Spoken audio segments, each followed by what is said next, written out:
Hi guys, welcome back to Aish மமன்ஸ் channel. நம்ம கொஞ்ச நாள் முன்னாடி ஒரு ஷார்ட்ஸ் போட்டிருந்தோம் இல்லையா, சூப்பரான காரமான கர்நாடகா டிஷ் அப்படின்ட்டு. அது வேறு ஒன்றுமே இல்லை, கொட்காரா அப்படின்ட்டு. அதுக்கு தேவையான இன்க்ரீடியன்ட்ஸ் பார்த்தோம்னா, ஒரு ஆனியன், ஒரு டொமேட்டோ, ஒரு லெமன் சைஸ் அளவுக்கு புளி, அது மாதிரி காஷ்மீரி சில்லிஸ், நார்மல் சில்லிஸ், இஞ்சி பூண்டு, கடலைப்பருப்பு, கருவேப்பிலை, அதுக்கப்புறமா கொத்தமல்லி, இதெல்லாம் தான். இப்போ வந்து நம்ம செய்யலாம். அதுக்கு என்னென்ன பண்ண போகிறோம் அப்படின்னா, ஸ்டவ் ஆன் பண்ணிட்டு ஒரு பாத்திரம் வச்சுட்டு கடலை பருப்பு இருக்கு இல்லையா, அது கொஞ்சம் போட்டுட்டு, அப்புறம் இந்த நார்மல் சில்லிஸும் காஷ்மீரி சில்லிஸும் இதை மட்டும், இந்த 3 இன்க்ரீடியன்ஸ் மட்டும் போட்டு கொஞ்சம் நல்லா வதக்கிக்கணும். இது வந்து கொஞ்சம் நல்லா ஸ்மெல் வர வரையும் வதக்கிக்கலாம். அதுக்கப்புறம் இதை வந்து தனியாக எடுத்து வச்சுட்டு, திருப்பி வந்து நம்ம என்ன பண்ண போகிறோன்னா, அதே பாத்திரத்தில் ஆனியன் அதெல்லாம் வந்து சேர்த்து போகிறோம்.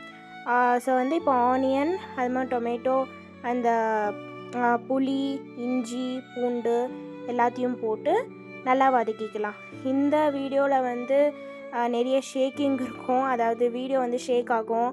அதுக்கப்புறம் ரொம்ப டிஃப்ரெண்ட் ஆங்கிளில் இருக்கும். பிகாஸ் வந்து ட்ரைபாட் வந்து என்கிட்ட இல்லை. நான் எப்போவுமே அந்த இதை வச்சு தான் டப்பாவை வச்சு தான் நான் வந்து வீடியோ எடுத்துகிட்டு இருந்தேன்.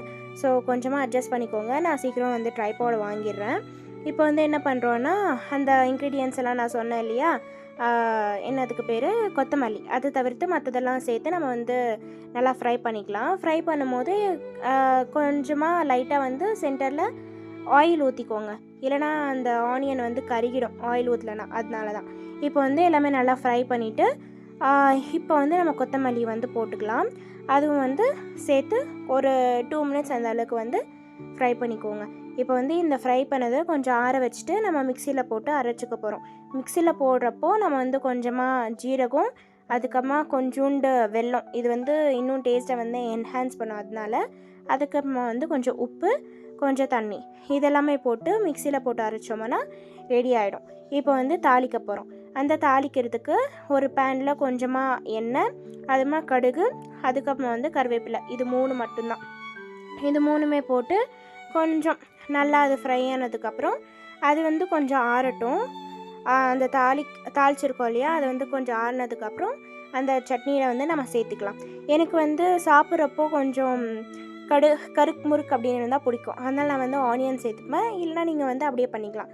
சூடான ரைஸில் கொஞ்சமாக அந்த கீ போட்டு இந்த சட்னி போட்டு அப்படியே எடுத்து சாப்பிட்றப்போ அவ்வளோ டேஸ்ட்டாக இருக்கும். கண்டிப்பாக ட்ரை பண்ணி பாருங்கள். சேனல் வந்து சப்ஸ்கிரைப் பண்ணுங்கள். தேங்க்யூ.